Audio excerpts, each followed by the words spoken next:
अगर आपके सामने पूरा बुक भी आ जाए ना तो भी आप इसी तरीके से उसको स्ट्रेटजी के साथ पूरा कवर कर लेने वाले हो। एग्जाम का पेपर आपके सामने आ जाए ना तो फाड़ने से कोई रोक नहीं सकता। जी हाँ, ऐसी रणनीति के साथ आज हम आए हैं। ये रणनीति वीडियो नहीं, ये टॉप 50 टॉपिक्स नहीं, ये रासायनिक विज्ञान पूरे किताब का निचोड़ नहीं है। ये वीडियो अगर आपने पूरा देखा तो आपको पूरा A to Z समझ में आएगा कि कैसे अब हमें एग्जाम में फोड़ कर आना है, चाहे वो प्री बोर्ड हो, चाहे हाफ ईयरली हो, चाहे एनुअल हो, any exam class 11th chemistry का। ठीक है, बस इस रणनीति को अच्छे से समझिएगा, इन टॉपिक्स को अच्छे से समझिएगा जो हम आपको बताएंगे, आपको पढ़ना है। ठीक है, चलिए तो इस वीडियो को ज़्यादा टाइम वेस्ट नहीं करते, मेहनत लगी है दोस्तों ये सारे महत्वपूर्ण टॉपिक जो हम आपको बताने वाले सबको इकट्ठा करने में। ठीक है, तो इस मेहनत के लिए आप सभी लाइक तो जरूर कर दीजिएगा और एक शेयर अपने दोस्तों को भी जरूर करें प्लीज़। ठीक है, चलिए अपने आज के इस वीडियो को स्टार्ट कर देते हैं।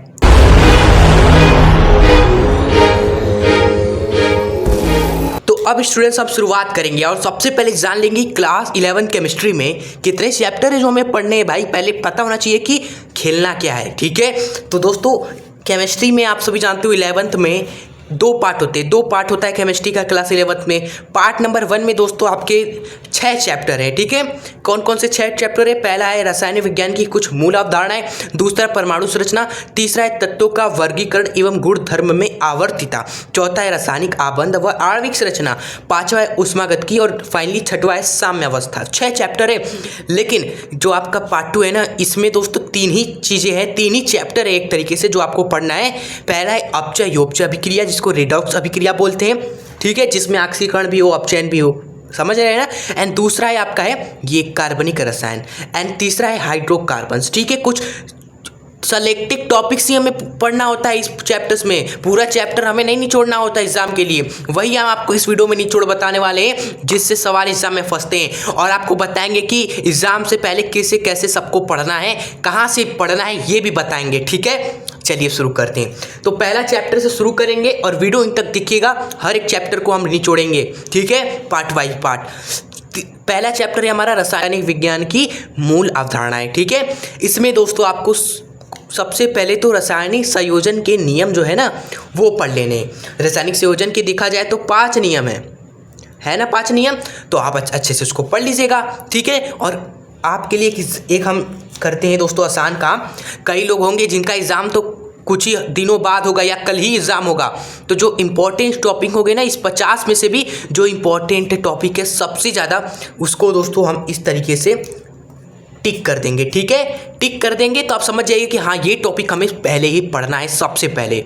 ठीक है, टॉप करना है तो सब पढ़ना है भाई, लेकिन एग्जाम से पहले प्रेफरेंस सबसे पहले हमें क्या देना है वो हम आपको बताएंगे टिक कर कर। ठीक है, जैसे आपको बता दें कि रासायनिक विज्ञान की मूल अवधारणा ये वाला चैप्टर, और ये परमाणु संरचना हो गया, तत्वों का वर्गीकरण, गुणधर्म में आवर्तिता। 3 चैप्टर क्या होते हैं, ज़्यादातर हाफ ईयरली एग्जाम में फंसते हैं, ये भी हाफ ईयरली में फंसता है, इससे भी हाफ ईयरली में सवाल फंसते हैं। ठीक है, और ये भी हाफ ईयरली में ही पूछा जाता है।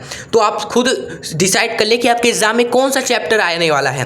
ठीक है, फिर जो हम टॉपिक बता रहे हैं वो आप खुद पढ़िए, जो टॉपिक्स हम बताएंगे जहाँ से पढ़ना है वो बताएंगे, तो आप खुद जान लीजिएगा। ठीक है, तो टिक तो हम कर देते हैं, हाफ ईयरली में एक नियम ज़्यादातर पूछा जाता है, ये हमने टिक कर दिया।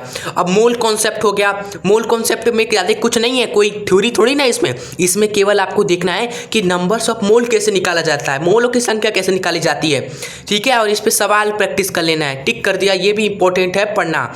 उसके बाद मूल्यानुपाती सूत्र हो गया, अणु सूत्र क्या होता है, ये इस पर न्यूमेरिकल्स भी आपको करने हैं, अभी बताते कहाँ से सब पढ़ना है, अभी देखते चलिए।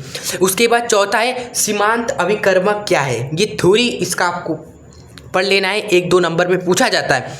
5वां है दोस्तों सांद्रता के पद, ये बहुत इंपॉर्टेंट है, इस पे न्यूमेरिकल फंसते हैं, जान लीजिए आप सभी क्या कहाँ पर न्यूमेरिकल फंसते हैं। ये मोलरता निकालिए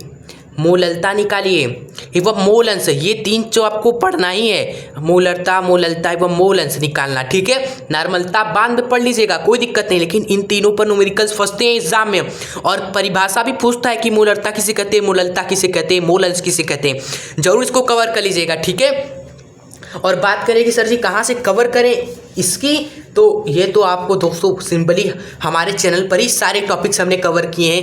रासायनिक संयोजन के नियम कवर किए हैं, मोलों की संख्या निकालना बताया, मूलानुपाती अणु सब हमने कराए, सांद्रता के पद भी सब हमने पढ़ा दिया है। यानी कि आपको बस क्या करना है, यूट्यूब पर जाना है, कोई भी टॉपिक आपको उसमें से पढ़ना है, टॉपिक सर्च करिए, प्लस में हमारे चैनल का नाम जोड़ लीजिए एजुकेशन सबसे आसान का, ठीक है। वो टॉपिक तुरंत कवर कर लीजिए, ठीक है। और हालांकि दोस्तों अगर कोई टॉपिक आपको नहीं मिले तो आप बुक से नोट से भी उसको देख लीजिएगा, ठीक है। वैसे 99% तो हमने कवर कर ही दिया है जो बताएंगे, क्लियर। पिछले साल काफ़ी बच्चे हमारे साथ जुड़े थे तो उनके लिए हमने सब टॉपिक्स कवर कर दिया था, और इस साल भी काफ़ी सारे टॉपिक्स हमने कवर कर रहे हैं।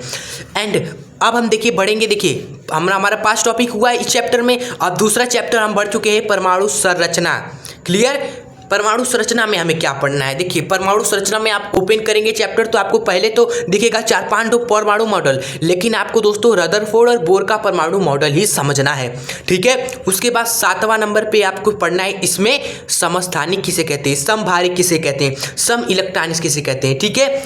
समस्थानिक जिनका परमाणु क्रमांक समान, समभारिक जिनका भार समान, सम इलेक्ट्रॉनिक जिनमें इलेक्ट्रॉनों की संख्या समान। सिंपल, कैसे पहचाना जाता है, इसमें ऑब्जेक्टिव क्वेश्चन बनता है ज़्यादातर। जैसे देखो आर्गन, कैल्शियम, पोटेशियम, इन तीनों में दोस्तों समभारिक कौन है बताओ।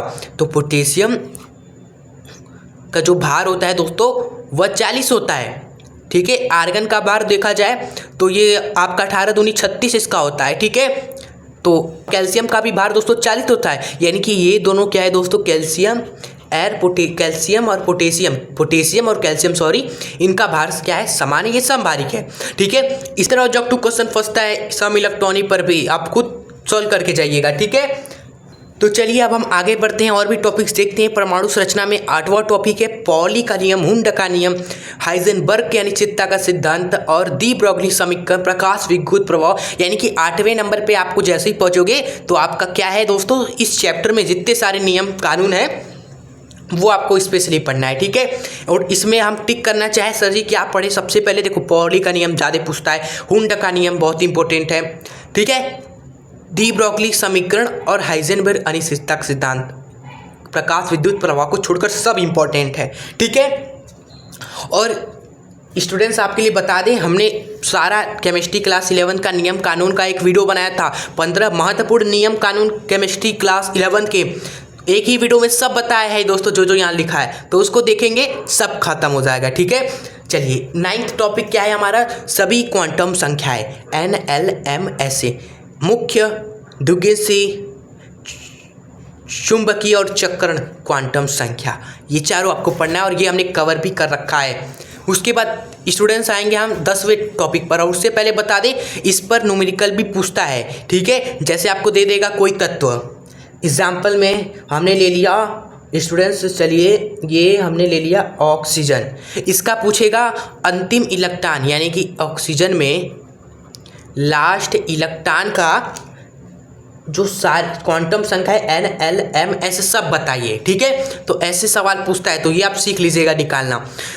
10वां टॉपिक में वही इलेक्ट्रॉनिक विन्यास सबको आता है, और आता सबको है, लेकिन एग्जामिनर ज़्यादातर क्या करता है ना, घुमा देता है, वह तत्व ना देकर, जैसे ये नहीं पूछता है कि कैल्शियम का बताओ इलेक्ट्रॉनिक विन्यास, ये नहीं पूछता है कि कॉपर का बताओ, ये नहीं पूछता है कि निकिल का बताओ, पूछता है कभी कभी, लेकिन इसमें घुमाकर आपको आयन बना देगा, इसका निकिल का निकिल +2, कॉपर का कॉपर +2, और कहेगा अब इलेक्ट्रॉनिक विन्यास लिखो, अब क्लोरीन माइनस का लिखो, भाई क्लोरीन का तो सबको आता है, तो यस ये पूरा इलेक्ट्रॉनिक विन्यास आयनों का भी निकालना सीख लीजिएगा। और इलेक्ट्रॉनिक विन्यास में तो पूरा एक वीडियो हमने बनाया था होल, ये उसको देख लीजिए, सब आपको आ जाएगा, ठीक है। चलिए अब देखिए, अब हम बढ़ेंगे अपने तीसरे चैप्टर की ओर, जिसका नाम है तत्वों का आवर्त वर्गीकरण, क्लियर। इस चैप्टर में हमारा 11वां टॉपिक होगा ना, जो कि है स्टूडेंट्स मेंडलीव व आधुनिक आवर्त सारणी को आपको पढ़ना है, ठीक है। आवर्त सारणी तो बहुत सारे हैं, डाबर आइन का त्रिक नियम है, न्यूटन का अष्टक नियम है, तो वो नहीं पूछता है, ये केवल 2 ही चीज़ों पे पूछता है एग्जामिनर, मेंडलीव का आवर्त सारणी, आधुनिक आवर्त सारणी। तो इसको अच्छे से कंप्लीट पढ़िएगा, 2 ही पढ़िएगा लेकिन कंप्लीट, कि मेंडलीव का क्या स्टेटमेंट है, क्या मेंडलीव की आवर्त सारणी का लाभ है, क्या विशेषता है, इसका क्या लाभ है, इसका क्या विशेषता है, ये सब आप समझ कर याद कर लीजिएगा, ठीक है। उसके बाद 12वां विकर्ण संबंध क्या होता है, इस पर थोड़ी पूछता है दोस्तों 3 से 4 नंबर में, ठीक है, तो ये आप देख लीजिए 2-3 लाइन का है। 13वां टॉपिक है, अरे भाई टिक तो कर ही नहीं रहे, यहाँ से टिक करना स्टार्ट करते हैं हम। ये इलेक्ट्रॉनिक विन्यास हमारा था ना, और क्वांटम संख्या, ये हम टिक कर दे रहे हैं, बहुत इंपॉर्टेंट है पढ़ना। और यहाँ पर दोस्तों आपको आधुनिक आवर्त सारणी पर फोकस कर लेना है, एग्जाम नज़दीक है तो, ठीक है। और विकर्ण संबंध तो 2 लाइन का पढ़ लीजिएगा। और उसके बाद 13वां जो इंपॉर्टेंट टॉपिक है वो जिस पे हम टिक करते हैं, ये वाला तत्वों का परमाणु क्रमांक से उसका आवर्त सारणी में स्थिति ज्ञात करना भाई, ब्लॉक निकालना, आवर्त निकालना, समूह निकालना, ये दोस्तों पूछा जाता है, ये बहुत ही इंपॉर्टेंट है। क्लियर, कोई भी तत्व आपको दे देगा आवर्त सारणी में उठा, दोस्तों कार्बन पूछेगा, कार्बन का बताओ ब्लॉक क्या है आवर्त सारणी में, आवर्त क्या है एवं ये किस समूह में रहता है, ये सब चीज़ें पूछता है। तो सिंपली तो आप सभी निकालना सीख लीजिए कैसे निकाला जाता है। और हम तो कहेंगे आवर्त सारणी याद कर लीजिए, सिंपल सा काम है, आवर्त सारणी याद कर लीजिए ट्रिक से, जो हमने कवर करा रखा है। फिर तो पूछेगा तो आप तो लिख दीजिएगा, याद हो जाएगा आपको सब कुछ, ठीक है। चलिए, उसके बाद 14 नंबर में हमारा टॉपिक है, वह है परमाणु त्रिज्या व प्रकार। ये आप छोड़ भी सकते हैं और देख भी सकते हैं, आपकी मर्जी। 15वां टॉपिक है आवर्त सारणी में आवर्तिता। क्या आवर्तिता, किसकी आवर्तिता, आयनन ऊर्जा, इलेक्ट्रॉन गेन इंथैल्पी और विद्युत ऋणात्मक और परमाणु आकार। आवर्त सारणी में आपने जरूर देखा होगा पढ़ाया जाता है आयनन ऊर्जा क्या होता है, इलेक्ट्रॉन गेन इंथैल्पी क्या होता है, विद्युत ऋणात्मकता क्या होता है, परमाणु आकार क्या होता है, ये परिभाषा बताया जाता है। और ये भी बताया जाता है कि आवर्त सारणी में बाएं से दाएं जाएंगे तो आयनन ऊर्जा बढ़ेगा कि घटेगा, आकार घटेगा कि बढ़ेगा, विद्युत ऋणात्मकता घटेगा कि बढ़ेगा। और इसी तरह ऊपर से नीचे आते हैं तो इनमें क्या परिवर्तन होता है, यही होता है आवर्तिता। और परिभाषा भी इसका बहुत इंपॉर्टेंट है, इसका भी दोस्तों बहुत इंपॉर्टेंट है परिभाषा, ठीक है। और आवर्तिता तो भाई सबका पढ़ना है आपको, ठीक है। क्या परमाणु क्रमांक बढ़ता है ऊपर से नीचे जाने पर, बाएं से दाएं जाने पर क्या होता है, ये आपको पता होना चाहिए, एग्जाम में पूछेगा, लिखना होगा। चलिए, सब कुछ हम तो कह रहे पढ़ लीजिए, इसमें तो टाइम है नहीं है, आपके पास टाइम कम है तो इसको मेनली पढ़िएगा, परिभाषा। क्लियर, ध्यान सुनिए हर एक वर्ड को। अब देखिए यहाँ पर आपको ये तीसरा चैप्टर भी फिनिश होता है आपका, तो हम बढ़ जाएंगे अपने चौथे नंबर के चैप्टर की ओर, जिसका नाम है रासायनिक आबंध एवं आणविक संरचना। क्लियर, इसमें आइए बारी बारी से टॉपिक्स को देखते हैं। 16 नंबर का टॉपिक होगा हमारा संयोजकता आबंध सिद्धांत, ठीक है, चाहे तो छोड़ भी सकते हैं। लुईस संरचना क्या होता है, कैसे बनाया जाता है, चाहे तो छोड़ भी सकते हैं, लेकिन अब जो कहेंगे वो मत छोड़िएगा, वह रासायनिक आबंध, ठीक है। टॉपर बनना है तो सब पढ़ना है, लेकिन जिन्हें अच्छा नंबर लाना है केवल, नहीं बस कल एग्जाम है, परसों एग्जाम है, कुछ हफ्ते बाद एग्जाम है, सर ये बता दीजिए कि क्या पढ़ रहे हैं हम, उनके लिए हम टिक लगा रहे हैं भाई, समझ रहे हैं ना आप। रासायनिक आबंध क्या होता है, प्रकार क्या है, प्रकारों में दोस्तों जैसे सहसंयोजक आबंध किसे कहते हैं, इसका गुणधर्म क्या होता है, विशेषता क्या होता है, एंड मेनली जो देखना है ना वो सहसंयोजक आबंध बनाने वाले यौगिक की संरचना कैसे बनती है। क्लियर, जैसे एग्जाम्पल के लिए हम ले लें, यहाँ पर ऐसा होता है H2O एक एग्जाम्पल है इसका, ठीक है।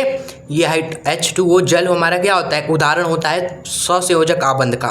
इसमें आप देखेंगे स्ट्रक्चर इसका, तो कुछ ऑक्सीजन आपका केंद्रीय परमाणु होता है और हाइड्रोजन इधर दाएं बाएं आबंध बनाए रहते हैं, और ऑक्सीजन पर इस तरीके से 2 लेवन पेयर होता है। तो ये हो गया स्ट्रक्चर आपका। क्लियर, अगर एग्जाम में स्ट्रक्चर पूछे तो ये बनाएंगे। अगर आपसे एग्जाम में पूछे कि इसका बनाइए लुईस संरचना, ठीक है, तो बस आपको क्या करना होता है ना, जो आबंध दिख रहे हैं ना उसको इलेक्ट्रॉन के रूप में दिखा दीजिए और इस तरीके से सर्कल कर दीजिए, इलेक्ट्रॉन के रूप में दिखा दीजिए, इस तरीके से सर्कल कर दीजिए, और ये ऑक्सीजन का भाई सर्कल हो गया, ठीक है। तो लुईस संरचना ऐसे हो जाएगी। स्ट्रक्चर में ये जो शेयरिंग हो रहा है उसको आबंध के रूप में दिखा देंगे आप, ठीक है। तो सिंपल ही है ना आपका। क्लियर, चलिए उसके बाद देखिए इसी टॉपिक को पढ़ेंगे फ्लो में, तो आप ये भी देख लीजिएगा कि वेस्पियर थ्योरी क्या होता है। टिक कर दिया हमने, समझ रहे हैं ना, और यहाँ पर इसको टिक कर दिया क्या होता है, और ये क्या होता है सहसंयोजक आबंध, इसका परिभाषा आपको पढ़ लेना है। और मेनली जो आपको बिल्कुल ही नहीं छोड़ना है, नॉट मिस, वह है संकरण कैसे निकालना जाता है। ये तो समझ लीजिए गारंटेड आएगा ही आएगा, 100% हम लिख कर दे रहे हैं। एग्जाम में संकरण कैसे निकाला जाता है वो आता है, और ये सब टॉपिक पर हमने वीडियो बना दिया है। फिर कहेंगे कोई भी टॉपिक पढ़ना है सर्च करिए, हमारे चैनल का नाम जोड़िए, मिलने ही वाला है आपको वीडियो, ठीक है स्टूडेंट्स। चलिए, ये वेस्पियर थ्योरी पर भी हमने वीडियो बना दिया है, संकरण कैसे निकाले इस पर भी वीडियो बन चुका है। चलिए, सहसंयोजक आबंध पढ़ लिया, हाँ सर। अब आएंगे आयनिक आबंध पे, ठीक है। अगर आप चाहे तो इसको छोड़ भी सकते हैं, ओके, उसके बाद जिसको आपको छोड़ना नहीं है वह है उपसंयोजक आबंध क्या होता है, उदाहरण क्या है इसके, ये हमने लिख दिया है और लक्षण आप देख लीजिएगा। ठीक है, चलिए उसके बाद हम बढ़ेंगे इसमें इस चैप्टर के 18वें टॉपिक पर। देखा जाए तो भाई चैप्टर बहुत बड़ा है, लेकिन हम आपको वही चीज़ें बता रहे हैं जिसको आप फ्लो में पढ़ेंगे तो आपके लिए चैप्टर कुछ नहीं लगेगा। ठीक है, चलिए 18वां टॉपिक है द्विध्रुव आघूर्ण क्या होता है, ये आप पढ़ लीजिएगा। ठीक है, और जिसको आपको छोड़ना ही है वह ये है सिग्मा व पाई बंध क्या होता है। भाई सिग्मा बंध किसे कहते हैं, पाई बंध किसे कहते हैं। सिग्मा बंध जानते हो ना, जब ऑर्बिटल आमने सामने आकर इस तरीके से ओवरलैप करके अतिव्यापन करके आबंध बना ले तो ये हो गया सिग्मा बंध। लेकिन जब क्या करें भाई, पार्श्व अतिव्यापन हो, साइड बाय साइड अतिव्यापन हो तो वहाँ पर पाई बंध बनता है। और सिग्मा और पाई बंध क्या होता है ये समझ लेना है, और इसकी गणना कैसे की जाती है वो भी, जैसे CH4 में कितने सिग्मा बंध है ये आप निकाल पाओगे। ये देखिए बेंजीन में कितने सिग्मा बंध, कितने पाई बंध है, ये गणना कैसे किया जाता है ये भी इंपॉर्टेंट है आपके लिए। ठीक है, चलिए अभी कक्षक सिद्धांत और 21वां है आबंध दूरी क्या है, आबंध क्रम क्या है और आबंध ऊर्जा क्या है। ये छोटे छोटे टॉपिक से दो लाइन के जिन्हें आप आसान तरीके से पढ़ लेंगे। ठीक है, यहाँ पर इसको हम टिक कर देते हैं। अब देखिए हम बढ़ेंगे अपने केमिस्ट्री के चैप्टर नंबर 5 जो कि मोस्ट इंपॉर्टेंट है ऊष्मागत की। ठीक है, ऊष्मा का प्रभाव, यही है ना आपका चैप्टर का बेस थ्योरी। ऊष्मा का प्रभाव निकाय में जब होता है उसका अध्ययन ही करते हैं तो वही ऊष्मागत की कहलाता है। तो ये चैप्टर तो बहुत ही फेमस है और बहुत ही इंपॉर्टेंट चीज़ें एग्जाम में पूछी जाती है और गारंटेड आती है, वो है ये ऊष्मागत की निकाय क्या है और इसके प्रकार, ये पूछा ही जाता है। जैसे खुला निकाय क्या है, बंद निकाय क्या है, विगलित निकाय क्या है। और ऊष्मागत की पर एक अलग से पूरा केस स्टडी वीडियो बना दिया है हर एक इंपॉर्टेंट टॉपिक का, जिन्हें आप फॉलो कर सकते हैं। ठीक है, उसके बाद ऊष्मागतिकी के तीनों नियम ये भी हमने क्रिएट कर दिया है वीडियो, इस पर भी शून्यांक प्रथम तृतीय केवल।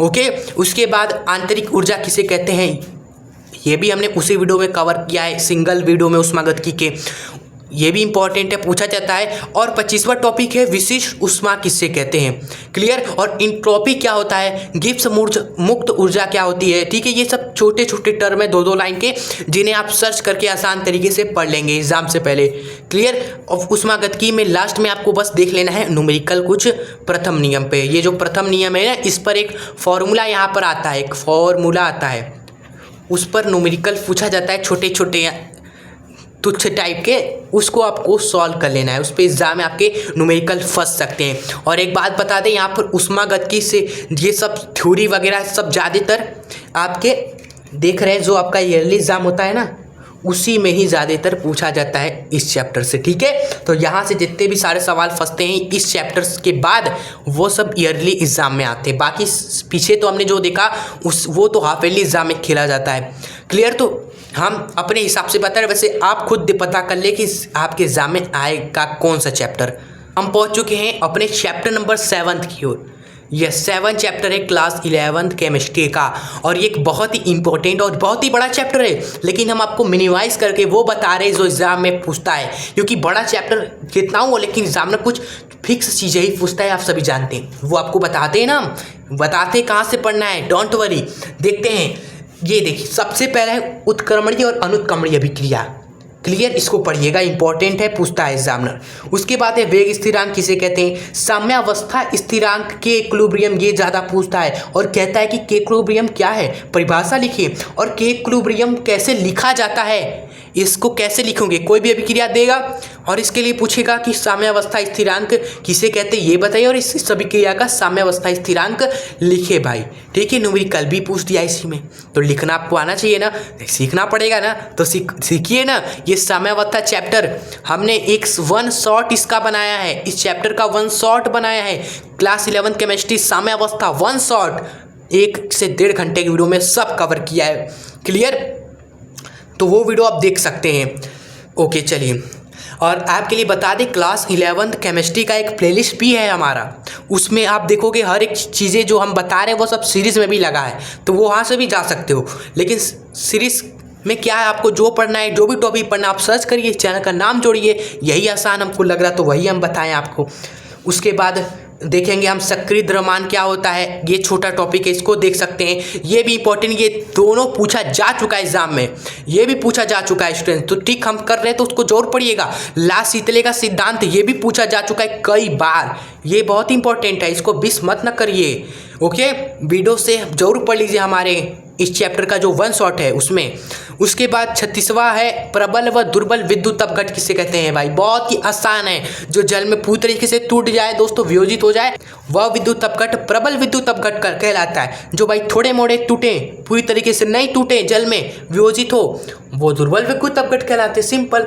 उसके बाद 37वां है पीएच मान कैसे निकालते हैं, इस पर न्यूमेरिकल पूछ देता है एग्जामिनर, ठीक है, तो ये भी इंपॉर्टेंट है पढ़ना। जैसे पूछ देगा कि 10 के पावर -6 मोल HCl विलियन का बताओ पीएच मान कितना है, तो पीएच मान का फॉर्मूला पता होना चाहिए तभी निकाल पाओगे ना, ठीक है। तो फॉर्मूला लगाओगे तो 6 आएगा पीएच मान।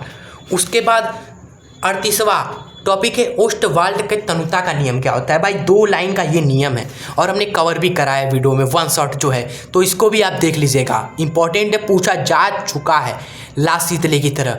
उसके बाद 39वां है संयुग्मी अम्ल संयुग्मी क्षार, भाई सब इंपॉर्टेंट है, इसीलिए हमने सारे टॉपिक लिए हैं। अब हम नहीं चाहते कि आपको छोड़ें ये सब टॉपिक, क्योंकि ये सब ईयरली एग्जाम में ही आते हैं ज़्यादातर। जैसे संयुग्मी अम्ल संयुग्मी क्षारक ये सब कैसे निकालते हैं, ये सब क्या होता है, लुईस अम्ल क्या होता है, लुईस क्षारक क्या होता है, इन दोनों में अंतर बता दीजिए। तो भाई साहब तो 2-2 3-3 लाइन ये दोनों के बारे में पढ़ लीजिए वीडियो में जो हमने बताया है, बस और कहीं नहीं आपको भटकना है, सब कुछ एक ही वीडियो में है, 1 शॉट। फिर कह रहे हैं जरूर देख लीजिएगा, बस तो कर लीजिएगा। विलेयता गुणनफल क्या होता है, और मन करे तो बफर विलियन को भी पढ़ लीजिएगा, ठीक है। वैसे हम तो कह रहे हैं 39 में ये कर लीजिए, ये कर लीजिए, ये कर लीजिए, बस फिर ख़त्म करिए। ओके, चलिए, तो ये आपका पार्ट नंबर 1 दोस्तों केमिस्ट्री क्लास 11 का ये रहा हमारा अभी पार्ट नंबर 1, यानी कि अभी पार्ट नंबर 2 बचा है जिसमें 3 ही चैप्टर है, अपचय योगचय अभिक्रिया कार्बनिक रसायन हाइड्रोकार्बन, बस। तो उसको भी देखकर वीडियो को एंड हम करेंगे, ठीक है। वीडियो पूरा जरूर दिखेगा, कुछ भी आप मिस करोगे तो सब आपके एग्जाम पर ही इफेक्ट पड़ेगा। हमने मेहनत से एग्जाम के लिए हर एक इंपॉर्टेंट टॉपिक को आपके लिए लेकर आए हैं, तो पूरा फायदा जरूर उठाए आप सभी, ठीक है। चलिए अब बढ़ते हैं अपने पार्ट नंबर 2 केमिस्ट्री की ओर, जिसका पहला चैप्टर है हमारा अपचय योगचय अभिक्रिया में। देखिए क्या आपको पढ़ना है, केवल दोस्तों ये बस, जी हाँ, बस ये 3 चीज़ें आपको पढ़नी है, बाकी कहीं पर भी आपको नहीं भटकना है। पहला ऑक्सीकरण अपचयन क्या है, आधुनिक अवधारणा क्या है इसकी, ऑक्सीकरण संख्या बढ़ गया ऑक्सीकरण हो गया, ऑक्सीकरण संख्या घट गया अपचयन हो गया, नोट्स में लिखा है। और इस पे तो हमने अलग से इस चैप्टर को पूरा पोस्टमार्टम किया है, जो जो आप देख रहे हो ना, ऑक्सीकरण संख्या कैसे निकाला जाता है ये इंपॉर्टेंट है। जी हाँ, तीनों टिक कर दिया है, कुछ भी आपको नहीं छोड़ना है, 100% ये चीज़ें आती हैं स्टूडेंट्स, सभी बहुत ही इंपॉर्टेंट जो लिखे हैं 3 टॉपिक। बस रिडॉक्स अभिक्रिया को कैसे संतुलित किया जाता है, आयन इलेक्ट्रॉन विधि है एक, ऑक्सीकरण संख्या विधि है, दोनों पर सवाल पूछता है एग्जामिनर, चपका कर लिख कर वो भी बढ़िया से कि आयन इलेक्ट्रॉन विधि द्वारा एक रिडॉक्स अभिक्रिया दे देगा, उसको संतुलित करना होगा, ऑक्सीकरण संख्या विधि द्वारा एक रिडॉक्स अभिक्रिया दे देगा, उसको संतुलित करना होगा। तो ये आप पढ़ लीजिएगा और टॉपिक सर्च करेंगे, वीडियो नहीं मिली तो नाम बदल देना, क्लियर, बहुत ही आसान तरीके से समझाया था हमने। तो दोस्तों आप देखिए हम बढ़ चुके हैं अपने पार्ट नंबर 2 की ओर। हम खुद नहीं आपका दोस्तों टाइम वेस्ट करना चाहते ज़्यादा, ताकि हमें पता है एग्ज़ाम आपका नज़दीक है, प्रेशर आपके ऊपर है, तो हम जल्दी से जल्दी आपको सारे इंपॉर्टेंट टॉपिक कब बताएंगे और कैसे पढ़ना है, कहाँ से पढ़ना है, ये भी बताते जा रहे हैं, ठीक है। तो इस मेहनत के लिए आप वीडियो को लाइक तो जरूर कर दीजिएगा और अपने दोस्तों को शेयर जरूर कर दीजिएगा, ठीक है, ताकि उन्हें भी एक अच्छा रोड मैप मिले कि क्या पढ़ना है हमें, जिससे पास हो जाए, बढ़िया नंबर ला जाए, ठीक है। एग्जाम से पहले जिनके पास टाइम है तो वो पूरा पढ़िए, 100 आउट ऑफ 100 आप ला कर ही रहेंगे, ठीक है। चलिए, कार्बनिक रसायन में जो सबसे ज़्यादा कहा जाता है वह है आईपीसी नामकरण, यही तो है जो कि आपको पार्ट नंबर 2 में सबसे पहले पढ़ना चाहिए, आईपीसी नामकरण, जिसको हम टिक कर दे रहे हैं पहले ही। और एक छोटा सा टॉपिक है प्रेरिक प्रभाव क्या होता है, ये भी आप देख लीजिएगा, 2 लाइन का है, इलेक्ट्रॉन से नहीं, नाभिक से नहीं अभिकर्मक किसे कहते हैं स्टूडेंट्स, छोटा सा टॉपिक है, 2 लाइन का। हम कह रहे हैं ना अनुनाद विद उदाहरण, यानी कि अनुनाद क्या होता है उदाहरण के साथ बताइए, छोटा सा टॉपिक है, हमने कवर किया है सब सर्च करेंगे इलेक्ट्रॉन श्रेणी क्या है, आपसी नामकरण, एजुकेशन शस्त्र, सब आपको मिलेगा। अनुनाद, एजुकेशन शस्त्र वीडियो आपको मिल जाएगी। और कार्बोधनायन, कार्बोकटायन, मुक्त मूलक, ये सब क्या है देखिए, ये सब एक एक लाइन वाले हैं, सिंपल से आपको बता दें। चलिए ये देखिए आपको यहीं पर ये छोटे छोटे टॉपिक्स बता देते हैं हम। ये कार्बोधनायन क्या होता है, अगर कार्बन है उससे 3 हाइड्रोजन जुड़े हुए हैं, 3 हाइड्रोजन जुड़े हुए हैं और उस पर एक धनावेश लगा है तो उसको क्या बोलेंगे, कार्बोधनायन बोलेंगे। बस कार्बोसिडायन क्या है, कार्बन है एक, उससे 3 हाइड्रोजन जुड़े हों और उस पर एक ऋणावेश हो तो उसे कार्बोसिडायन बोलेंगे। और मुक्त मूलक किसे बोलेंगे, सिंपल सा, कार्बन हो उससे 3 हाइड्रोजन जुड़े हो और कार्बन पर दोस्तों एक मुक्त इलेक्ट्रॉन मौजूद हो, एक मुक्त इलेक्ट्रॉन मौजूद हो इस पर, तो उसे क्या बोलेंगे, मुक्त मूलक बोलेंगे। सिंपल, खत्म। चलिए उसके बाद एक नियम है मार्कोनिकॉफ का नियम, ये इंपॉर्टेंट है आपका एग्जाम से पहले, ठीक है। ओके, इस चैप्टर को यहीं पर आप खत्म होता है आपका। उसके बाद हाइड्रोकार्बन हमारा लास्ट चैप्टर है पार्ट नंबर 2 का, जो कि है हमारा, इसमें सबसे पहले आपको पढ़ना है वुड्स अभिक्रिया क्या होती है, ओके, फिर एरोमेटिकता क्या होती है। बस, जी हाँ बस। अब जो 50वां टॉपिक है ना, जिसको अगर आपने मिस किया मतलब कि आपने कुछ देखा ही नहीं, वो टॉपिक आप देखनी है, वो है कि क्रिएट स्ट्रेटजी खुद से। अब हम क्या स्ट्रेटजी आपको बताएं, हमने सब आपको गाइड कर दिया कैसे क्या पढ़ना है, कहाँ से पढ़ना है। अब स्ट्रेटजी आप खुद से बनाइए, स्टार्ट करिए आप खुद से, क्योंकि हम नहीं जानते आपका एग्ज़ाम कब है। आपका 1 महीने बाद भी हो सकता है, 1 हफ्ते बाद भी हो सकता है, 1 घंटे बाद भी हो सकता है, 1 दिन बाद भी हो सकता है। तो स्ट्रेटजी आप बनाएंगे कि आपको कितना पढ़ना है, कब से पढ़ना है, अभी से स्टार्ट कर दीजिए, हम तो कह रहे हैं। और टॉपिक्स पढ़ना शुरू कर दीजिए एग्जाम से पहले, सबको आपको ख़त्म करना है तो आप खुद ही डिवाइड कर लीजिए। 1 महीने का समय है तो 50 टॉपिक, 2-2 टॉपिक रोज पढ़िए। 1 दिन का समय है तो दोस्तों दिन भर आप क्या कर लें, 25 टॉपिक पढ़ लें और बाकी 10-15 टॉपिक टाइम बचे तो कल पढ़ लीजिए। इस तरीके से आप खुद स्ट्रेटजी बनाइए, मोबाइल उठाइए, फालतू का यूज करने के बजाय ये टॉपिक सर्च करके हमारे चैनल से या कहीं से भी आप पढ़ लीजिए, लेकिन हाँ पढ़ लीजिएगा ताकि आप अच्छे नंबर ला पाएँ, ठीक है। बाकी इस वीडियो को इतना ही रखते हैं। वीडियो कैसी लगी आपको, हेल्पफुल रही कि नहीं, अगर सच में पसंद आई हो तो कमेंट में ज़रूर बता दीजिएगा आप सभी, ताकि हमें पता चले कि हमारी मेहनत रंग रही कि नहीं, फ़ायदा हुआ कि नहीं बच्चों को, ठीक है। कमेंट जरूर करके जाइएगा। और वीडियो पसंद आई हो ना तो इस वीडियो को एक प्यार से लाइक करके ही जाइएगा, दिल मत तोड़िएगा, ठीक है। और शेयर भी जरूर करेगा, बिकॉज हमारा मकसद यही है कि हर एक स्टूडेंट के पास ये वीडियो पहुंचे जो क्लास 11 का है। तो प्लीज़ आप इसको जरूर पहुंचाइएगा शेयर करके। और दिल से हमारे जुड़ने के लिए सब्सक्राइब का बटन क्लिक कर दीजिए, नीचे है, और बेल आइकन भी प्रेस करके ऑल कर लीजिए, ठीक है। ये बेल आइकन है ना, इसको प्रेस करिए। चलिए तो आज के वीडियो को इतना ही रखते हैं। हंसते रहे, खुश रहे, आगे बढ़ते रहें। एग्जाम में 100 आउट ऑफ 100 लेकर आइए, फोड़ के मचाइए भाई। पेपर आएगा ना तो ऐसा कॉन्फिडेंस आना चाहिए कि यार ये तो हलवा है, या फिर आप तो फाड़ के रख देंगे, ठीक है। चलिए फोड़ कर आइएगा। जय हिंद, वंदे मातरम।